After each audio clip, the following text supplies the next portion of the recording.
Here at the corner of Hollywood Boulevard and Cahuenga Boulevard, nestled in between the stars of Hollywood Boulevard is the Scum and Villainy Cantina, a place for ruffians, scoundrels, and nerds alike. We got the chance to sit down with the man behind the curtain of this establishment, so check out what he has to say about this awesome place. We're here at the Scum and Villainy Cantina right now with JC Reifenberg, and we're here talking about the amazing job they've done basically setting this hall up. So JC, you come from a long history of working in film, and also you also worked with the MLB before. Mm-hmm. Why did you decide to come out here to California and make a bar? I came out to California to do film, and I love sports as well. And I looked at the fact that there are a million sports bars where I can put on my Chicago Bears Walter Payton jersey and I walk into the bar, and even if I don't know anybody on a Sunday, I can say, oh, I'm going to go sit over there with those people because they're wearing the same colors. And when they're really into it, they put on like the eye black and maybe a hat. They put on a costume to go to a bar every Sunday to meet their friends. And then they talk about statistics. Oh, did you know Walter Payton did this, this, and this, and Emmitt Smith did this, this, and this? Well, how is that any different than trivia? Did you know that, in this version of the Blu-ray, Greedo actually shoots a millisecond after, you know what I'm saying? It's all nerd stuff. So it's all nerd stuff, but there are no nerd bars. There's no place for nerds to go. The people who love pop culture, people who don't necessarily need a TV in front of them to be entertained, to go and meet like-minded people and meet people who are into the same types of things they are, and who can wear their, oh God, like I spent 4 months building this costume just for San Diego Comic-Con, and you get to wear it once. Yeah. Like, no, you can wear it here every day. And like, you're a hero here if you show up in costume. Everybody wants their picture with you. Like, you are the cool kid here if you're in costume, versus if you go into a sports bar dressed like Malcolm Reynolds or somebody, everybody's like, who's the idiot in the trench coat, So, I just wanted a place for us to go hang out. Now, we were actually at LA Comic-Con recently, and we actually saw that you guys partnered up with Legion M to do a Scum and Villainy bar at the convention. Can you tell us a little bit how that came to fruition? Oh, geez. A lot of the people in Legion M belong to liningup.net, which are the group of people who line up in front of the Chinese theater for Star Wars movies. And I met a lot of them through that. We did a Fat Man on Batman show for them in the courtyard in front of the Chinese theater last December. And so I got very friendly with them. And so as Legion M has been doing nerd events because they want to be the kind of fan-owned film company, they've reached out to me a lot and said, like, hey, like, we've got this huge space at LA Comic-Con. Do you want to do a pop-up bar there? I'm like, okay, yeah, totally. Or like, hey, the Cheddar Goblin from Mandy, do you want to put him in your bar? Like, absolutely, totally. And like our Dobby and Gollum came from somebody I met at Legion M. And so it's just been a really great relationship because we kind of have, we share fans of what we're trying to do.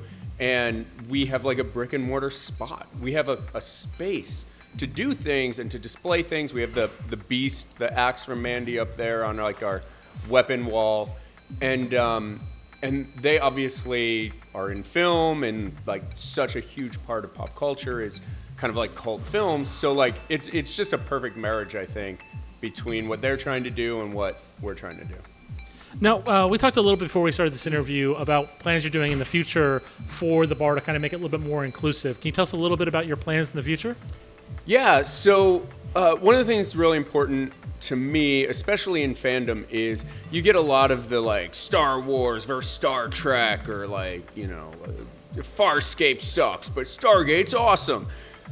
And like, I just recently saw someone saying that Farscape was far better than Firefly, and I'm like, why are we even starting this argument? two shows that haven't been on the air for 15 years or more. But yeah, so the thing for me was always you have 99 things in common, and you're going to pick the one thing that you're like, well, I like Jean-Luc Picard, and I think the Borg could destroy the Death Star. Okay, like, it's fun, but if you're going to, like, it's a fun debate to have, but when it goes from being fun to, like, building a wall between people that would otherwise be best friends, I think it's really silly. So one of the things we want to do at the bar is, like, it's a nerd bar. It's a bar for everybody.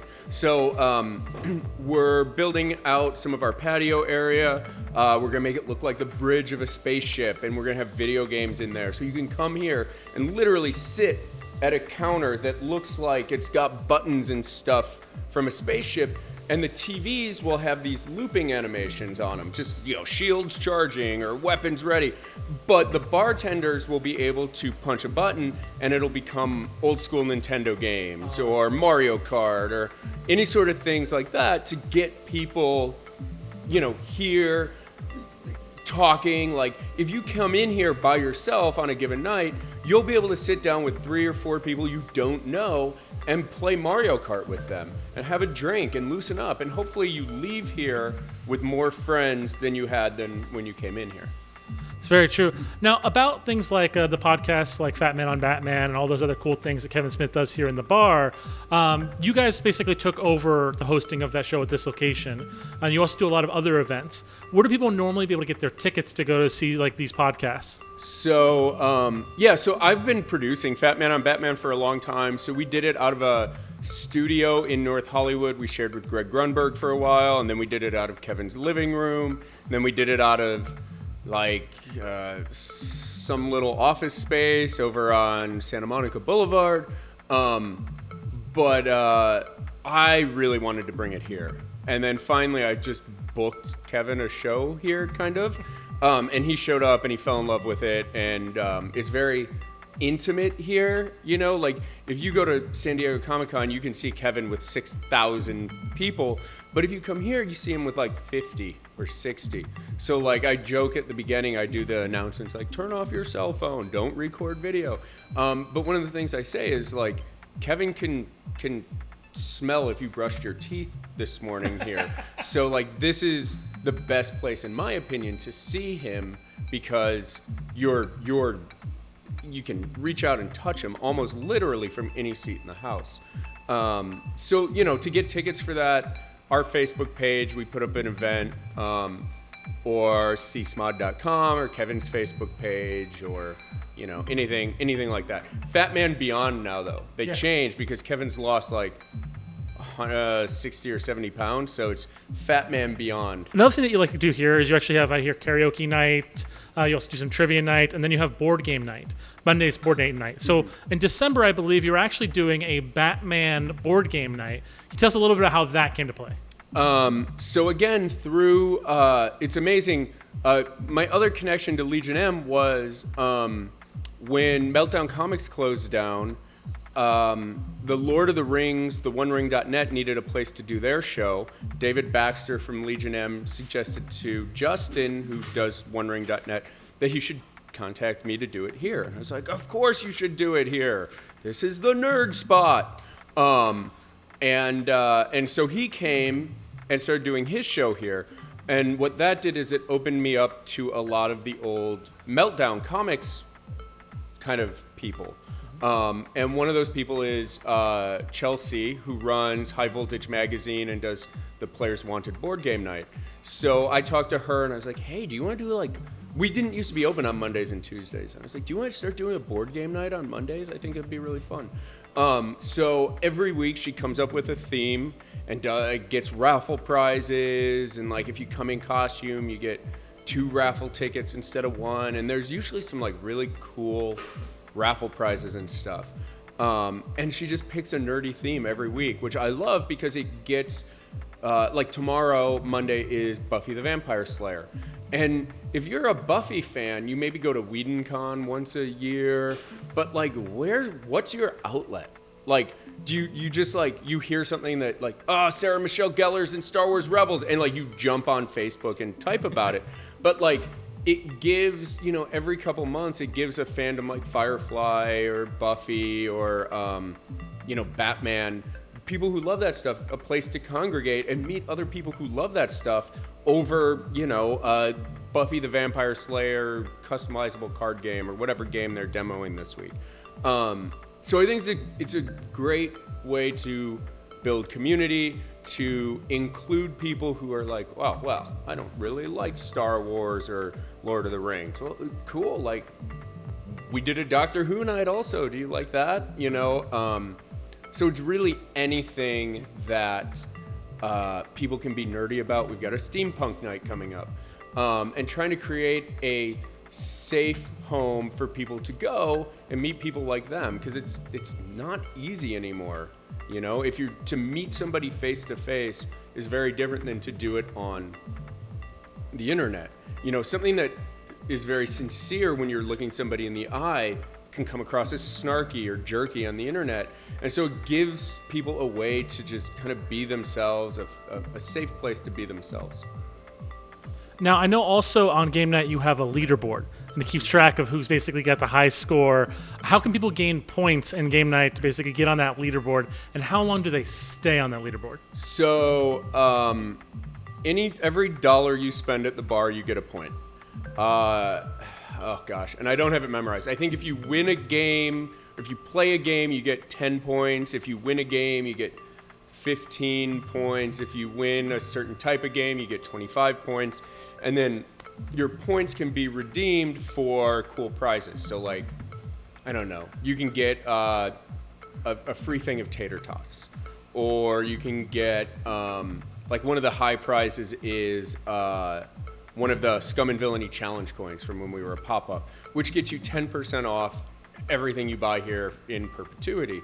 So like, that's a pretty cool prize. You just come here, you hang out, you get to meet friends, you earn points that you can actually, it's like Dave and Buster's, but like less expensive.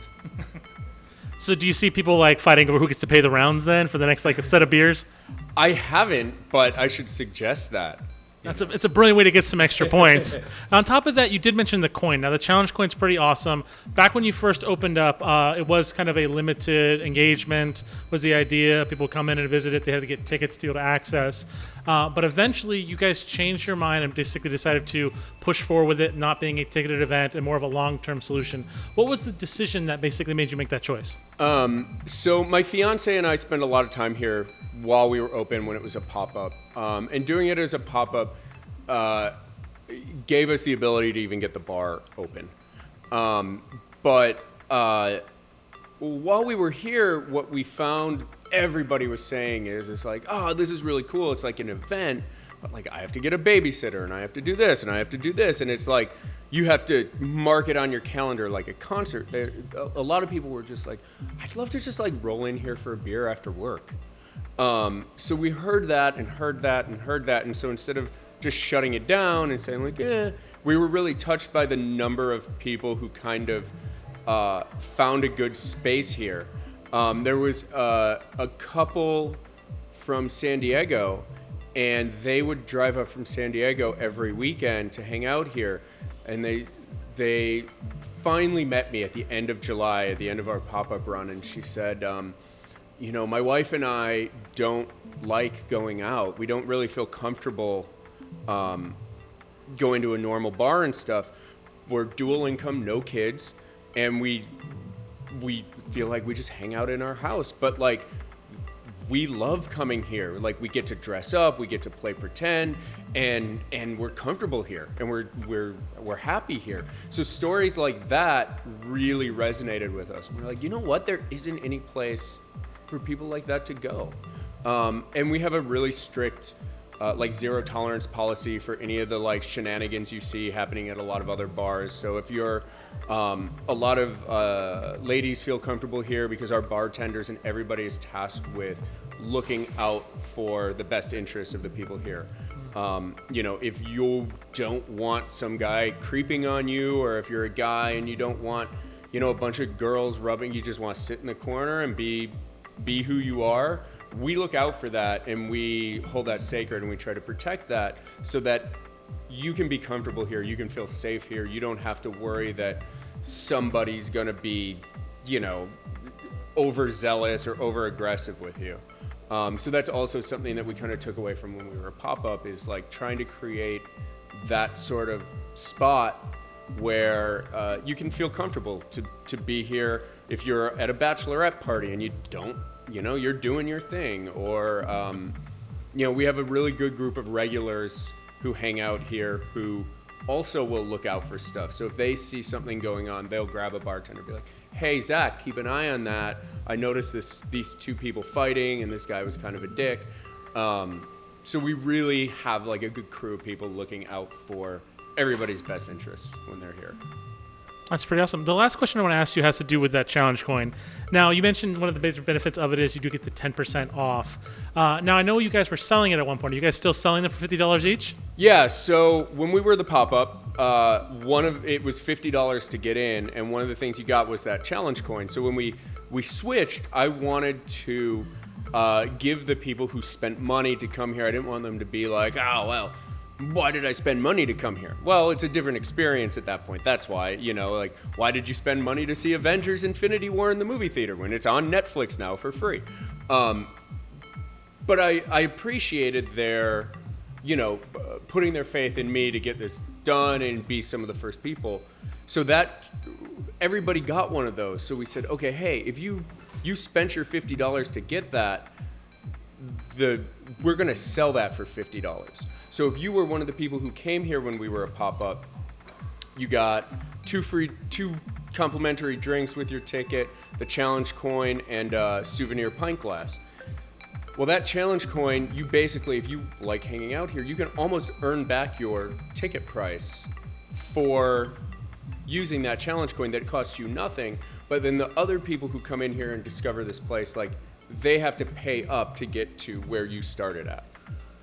Well, that's pretty awesome. Well, thank you so much for sitting down and talking with us. We look forward to checking out a little bit more of this place before we go. Thank you again. Awesome. Thanks so much. Thank you. This bar has so many things, from great food, amazing drinks, to stellar ambiance. But the most interesting thing about the cantina is the staff and patrons. So dock your speeder and join some of their inclusive events. I'm sure you'll find a new friend or two.